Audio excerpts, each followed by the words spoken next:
Good morning class 11। बेटा आज हम आपका थ्योरी ऑफ सप्लाई का न्यूमेरिकल क्वेश्चन पढ़ेंगे। प्राइस इलास्टिसिटी ऑफ सप्लाई, क्या मतलब है इसका?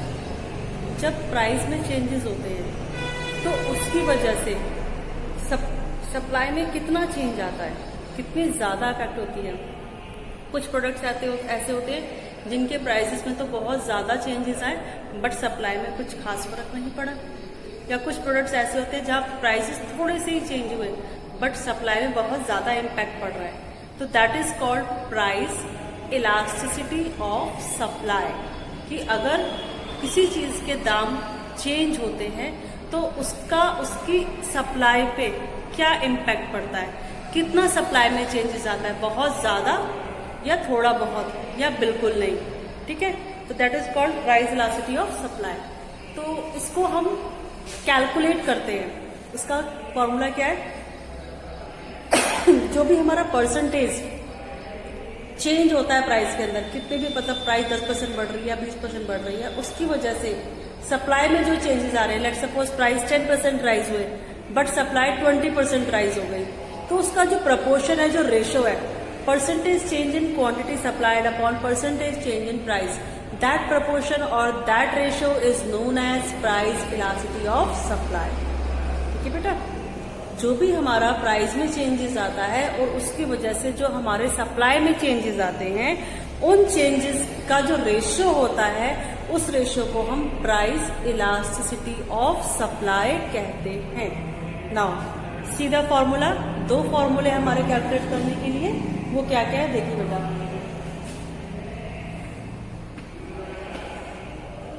ES equals to percentage change in quantity supplied upon percentage change in price. ठीक है, और ES is equals to P upon Q into delta Q upon delta P। या तो हमारे पास दोनों इन्फॉर्मेशन परसेंटेज में गिवन हो तो हम ये वाला फॉर्मूला पुट कर देंगे, या फिर हमारे पास इन्फॉर्मेशन परसेंटेज में गिवन नहीं है, दो प्राइस है और दो क्वांटिटी है, उसके अकॉर्डिंग क्वेश्चन में इन्फॉर्मेशन गिवन है, तो फिर हम ये वाला फॉर्मूला पुट करेंगे। अब what is delta Q and what is delta P? Delta Q मतलब चेंज इन क्वांटिटी, क्वांटिटी में क्या चेंजेस आए हैं। डेल्टा P मतलब चेंज इन प्राइस, प्राइसेस में क्या, प्राइस में चेंज आए होंगे तो ही क्वांटिटी में चेंजेस आए होंगे। तो प्राइस में कितना चेंज आया, कितना बढ़ा या कितना घटा, उसकी वजह से क्वांटिटी में क्या चेंजेस आई, कितनी क्वांटिटी बढ़ी या कितनी क्वांटिटी घटी, दैट इज कॉल्ड चेंज। और इस चेंज को निकालने के लिए हम कैसे करेंगे? अगर हमें लेट सपोज डेल्टा Q निकालना है तो जो भी हमारी न्यू क्वांटिटी है उसको इनिशियल क्वांटिटी से माइनस कर देंगे। Same with delta P, new price minus initial price. तो इस तरीके से आप निकाल सकते हो डेल्टा Q और डेल्टा P। अब ऊपर वाले फॉर्मूले में क्या है, हमारे पास दोनों वैल्यूज परसेंटेज में होनी चाहिए, प्राइस भी और क्वांटिटी सप्लाइड भी। अगर क्वेश्चन में क्वांटिटी सप्लाइड तो परसेंटेज में है बट प्राइस परसेंटेज में नहीं है, वहां पर दो प्राइस गिवन है, एक हमारा इनिशियल प्राइस और एक हमारा न्यू प्राइस, तो प्राइस को हम परसेंटेज में कन्वर्ट कर लेंगे। या ऐसा भी हो सकता है कि प्राइस परसेंटेज में गिवन हो और क्वांटिटी सप्लाइड परसेंटेज में गिवन ना हो, तो उस केस में फिर हम क्वांटिटी सप्लाइड को परसेंटेज में, मतलब कहने का मतलब है कि अगर आप ये वाला फॉर्मूला लगा रहे हो तो दोनों वैल्यूज परसेंटेज में होना मस्ट है। अगर दोनों में से एक परसेंटेज में है और एक परसेंटेज में नहीं है तो उसको हम परसेंटेज में कन्वर्ट कर लेंगे। कैसे करेंगे देखिए, परसेंटेज इन क्वांटिटी सप्लाई निकालने के लिए Q1 minus Q upon Q into में 100। ठीक है, ये तो इसका हो गया। और अगर परसेंटेज चेंज इन प्राइस निकालना है, P1 minus P upon P into में 100। इसी फॉर्मूले को उलट फेर करके ये फॉर्मूला बनता है। एक्चुअली में ये है, इसकी जगह हमने ये रखा, इसकी जगह हमने ये रखा, ये आपका 100 से 100 कट गया, फिर क्या बच गया, delta Q upon Q, delta P upon P। ये इधर रेसिप्रोकल हो जाएगा तो उल्टा हो जाएगा P upon delta P, Q upon delta Q upon Q। तो उसी का ये सेकेंड फॉर्म है, दोनों सेम ही हैं। अब क्वेश्चन करते हैं, क्वेश्चन कैसे होगा, ठीक है बेटा।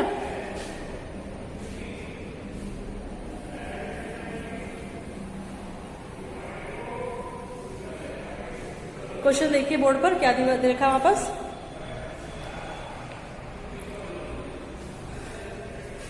कोई कमोडिटी है, इसका फर्स्ट प्राइस गिवन है 4, फर्स्ट प्राइस 4 गिवन है, और जब फर्स्ट प्राइस 4 था तो 8 पीस की सप्लाई थी, फिर प्राइस बढ़कर 5 हो गया, सप्लाई इंक्रीज होकर 10 हो गई। तो हमें 2 प्राइस और 2 क्वांटिटी गिवन है क्वेश्चन में। ये फर्स्ट प्राइस है P, ये न्यू प्राइस है P1। फर्स्ट प्राइस का अकॉर्डिंग फर्स्ट क्वांटिटी ये है, ये Q, ये न्यू क्वांटिटी है Q1। तो डेल्टा P और डेल्टा Q निकाल देते हैं पहले। Delta P, P1 minus P, 5 minus 4, 1। Delta Q, Q1 minus Q, 10 minus 8, 2। Clear. Now formula apply करेंगे। ES is equals to P upon Q into delta Q upon delta P. तो ES is equals to 4 upon 8 into 2 upon 1। 4 2 जा 2 से 2 cancel हो गया हमारा, ES आ गया 1। और हम कह सकते हैं यूनिटरी ऑल्सो, क्योंकि 1 को we represent by unitary term also। Clear? Now next question।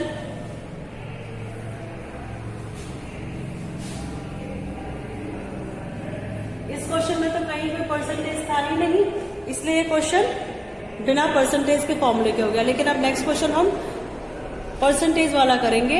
इसमें गिवन है कि जो हमारा प्राइस है वो 20% से इंक्रीज हो रहा है, यानी परसेंटेज चेंज इन प्राइस 20%, और 2 क्वांटिटी गिवन है हमारे पास।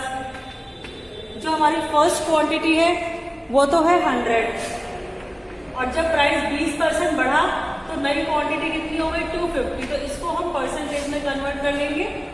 Percentage change in quantity supply, Q1 minus Q upon Q into 100। 250 minus 100 upon 100 into 100, 100 से 100 कैंसिल हो गया, ये आ गया 150, यानी 150% आया है हमारा। अब फॉर्मूले में वैल्यू पुट करेंगे।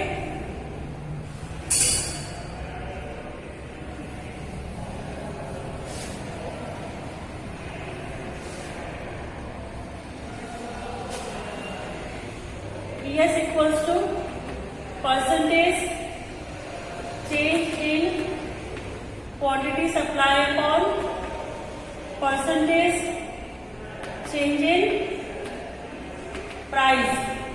क्वांटिटी सप्लाई हमने 150 निकाला था, प्राइस 20 था, इट मीन्स ES हमारा कितना आ गया 7.5। ठीक है। नाउ अब जो हम नेक्स्ट क्वेश्चन करेंगे उसमें या तो कोई एक प्राइस मिसिंग होगा या फिर कोई एक क्वांटिटी मिसिंग होगी, और ES की वैल्यू ऑलरेडी गिवन होगी।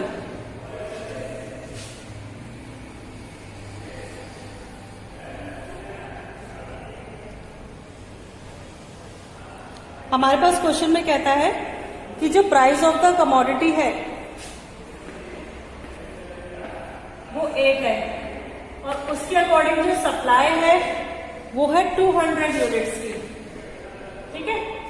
फिर कहता है क्वेश्चन में कि प्राइस इलास्टिसिटी ऑफ सामान, ये हमारा ऑलरेडी गिवन है 1.5। हमसे कहता है कि अगर जो हमारा रेट बढ़कर 10 हो जाए तो what will be the new quantity. तो न्यू क्वांटिटी हम लेट कर लेंगे x, कि हमारी न्यू क्वांटिटी क्या है x है। फॉर्मूला लिखेंगे ES is equals to P upon Q into delta Q upon delta P। P 8, Q 200, delta Q x minus 200, delta P 2। Now solve कर लेंगे इसको हम। 50, यहाँ पे 1.5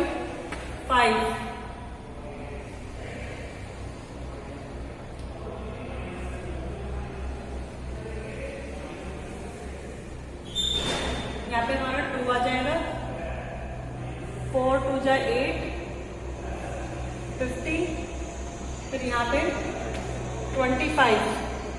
ठीक है बेटा, अब हम इसी क्वेश्चन को सॉल्व कर लेंगे।